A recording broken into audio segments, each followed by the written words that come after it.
আজরাইল রে, জান কবজ করে এত কষ্ট আগে জানতাম না। আজরাইল, আমাকে একটু আসানের সাথে তুমি জান কবজ করো।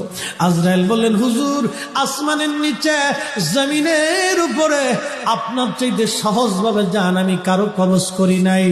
আল্লাহ আমার উপরে করা নির্দেশ, আমার হাবিবের জান কবজ হবে সবচেয়ে বড় আসানে।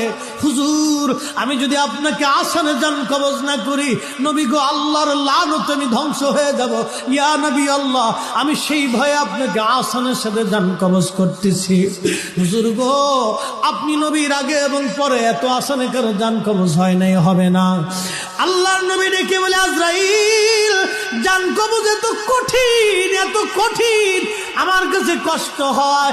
একটা অনুরোধ তোমার কাছে করে দেয় আজরাইল, আমার উম্মতের জান কবজটা তুমি সহজে কইরো। আমার উম্মত গুনাহগার,